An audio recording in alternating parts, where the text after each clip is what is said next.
Perang dunia akan terjadi di wilayah Sahara, diawali dari negara Niger. Untuk itu kita akan membicarakan Perancis yang menjajah dengan sadis, mengeruk kekayaan alam, aset nasional 14 negara Afrika yang perlahan saat ini satu persatu diambil Wagner. Sudah 4 negara sejauh ini yang diambil Wagner dan akan ada 3 lagi dalam waktu dekat. Sebelum ke Afrika, pemahaman kita akan bernegara kita kupas. Dalam dunia modern, ada berbagai tipe cara kelola negara, terutama kebijakan luar negeri. Kita membicarakan negara kuat tentunya. Dari situ kita belajar untuk menirunya. Negara kuat itu pasti ekonominya kuat, per kapita penduduknya tentunya. Memiliki sesuatu yang didominasi, punya visi keluar atau outward looking, serta punya kekuatan militer yang menutupi semua lini, yaitu darat, laut, udara. Di pemain utama dunia, di masa sekarang ini ada Amerika dan sekutunya di ranking pertama. Kemudian ada Tiongkok dan sekutunya juga. Kemudian ada Perancis, ada Rusia, dan mungkin yang paling terbaru adalah India. Amerika adalah negara pengatur dunia saat ini. Amerika mengatur di PBB, Amerika mengatur kebijakan keuangan di IMF dan World Bank. Amerika menguasai currency, yaitu dolar, yang peredarannya masih merupakan 65%-an transaksi di seluruh dunia. Kemudian Amerika masih menguasai kekuatan militer dunia. Untuk memahami kekuatan sebuah negara secara utuh, sahabat, kita ini jangan terpesona dengan propaganda pejabat atau suatu pemerintahan dalam media massa atau media utama, juga dalam sosial media, terutama di sosial media tentunya. Kenapa? Karena mudah dikendalikan oleh yang punya cuan atau regulasi. Caranya untuk mengendalikan bagaimana? Isi berita di sosial media harus dibanjiri dengan pujian-pujian terhadap penguasa. Berita harus berisi keberhasilan. Kemudian kendalikan ratusan influencer atau buzzer rupiah yang menggulirkan ratusan berita tadi diviralkan rutin secara harian. Jadi ada 10.000 berita minimum setiap harinya. Algoritma sosial media di suatu negara dikuasai berita tentang pejabat yang berkepentingan. Itu kuncinya. Tentunya karena mereka harus mengatakan yang terlihat baik. Misalnya, GDP nasional Indonesia 1,2 triliun dolar, yang mana Indonesia anggota G20 atau negara 20 terkaya di dunia. Terlihat keren kan? Benar, namun Indonesia itu nomor 16 di dunia. Tidak pernah membandingkan dengan negara yang lain yang terlihat miskin seperti India yang populasinya 5 kali Indonesia. Kita tidak pernah dibandingkan begitu di berita nasional. Padahal India GDP nasionalnya 3,6 triliun dolar alias 3 kali kekayaan nasional Indonesia.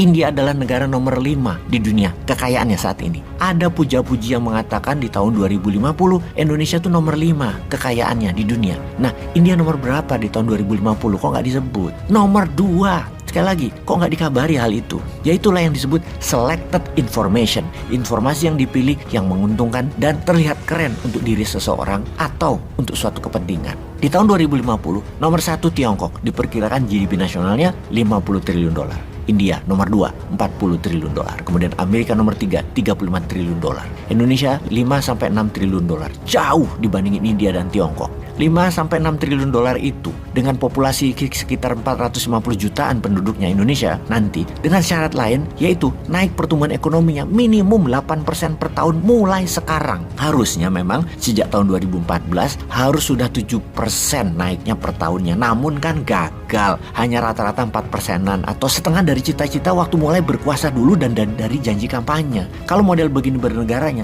rasanya ya kalau ke depan begini, rasanya terus 4%-an setahun, gak mungkin tercapai jadi nomor 5 kekayaan dunia, nggak mungkin. Kalau dengan adanya yang di etalase nih, yang tahun 2024 nanti pemimpinnya, kita nggak tahu juga mereka bisa membawa kemana ekonomi negara. Karena hingga saat ini sudah kurang dari 200 hari lagi menuju pilpres baru. Belum ada tampak rencana besar tahun 2024 sampai 2029 secara ekonomi. Pemikiran dari ketiganya yang kita bisa artikan akan membawa Indonesia menjadi negara besar. Yang kita lihat upaya mereka saat ini hanya flexing, pamer-pamer di sosmed yang merupakan usaha mereka bagaimana supaya menang. Urusan mengelola negara nanti bagi-bagi roti aja di antara pendukung partai dan tim ses. Negara ke arah mana tumbuhnya? Teuing, kumaha engke lah. Jadi yang sekarang yang rame hanya para spekulan dan free rider.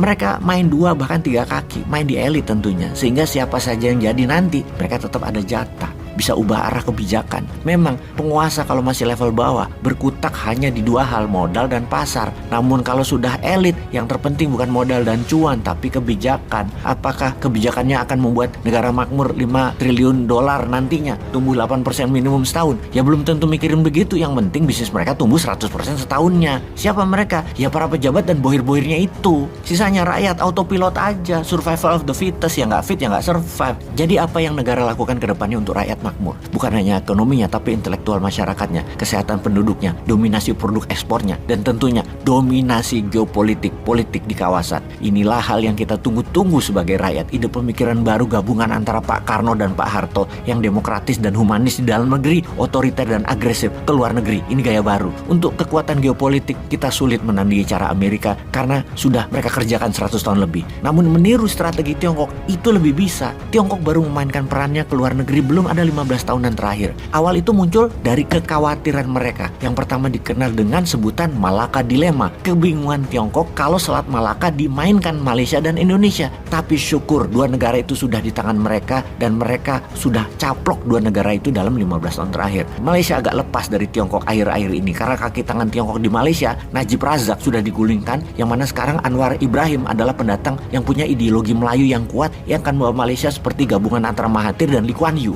Cara Tiongkok tuh lebih halus pastinya di Indonesia. Karena itu Indonesia bisa menirunya karena telah paham menjadi bagian dari Tiongkok. Dengan lebih kurang 10.000 triliun rupiah Tiongkok diuntungkan dari Indonesia dalam 10 tahun terakhir. Kita ingatkan Tiongkok itu soft power. Kasih apa yang sebuah negara terutama impian pejabatnya butuhkan. Namun ambil yang tidak diketahui rakyat. Mengambil sumber daya alam Indonesia digaspol dalam 10 tahun terakhir ditukar dengan hutang infrastruktur dan lain sebagainya. Kan aneh ya, harta utama kita diambil yaitu sumber daya alam, lalu kita dikasih harta kebendaan, kereta cepat, jalanan dan lain sebagainya, tapi hutang. Jadi tekor dong. Tapi ya nggak apa-apa, itu bisa kita lakukan nanti di negara kawasan. Kita balas ke negara bodoh lainnya di bawah kita. Kan kita mau meniru Tiongkok, kita bisa lakukan ke 14 negara selatan Pasifik misalnya, atau ke beberapa negara ASEAN duluan misalnya. Kita pura-pura kasih infrastruktur pelabuhan, bandara, tetapi kekayaan alam, fosfat untuk pupuk Indonesia ambil dari negara-negara Kepulauan Pasifik. Lalu kita ambil ikannya, intinya kekayaan yang kita tidak miliki tapi punya nilai pasar besar seperti nikelnya Indonesia yang ditiongkokkan. Pasti negara Pasifik Selatan ada juga yang kayak itu jenisnya. Pokoknya tiru Tiongkok deh.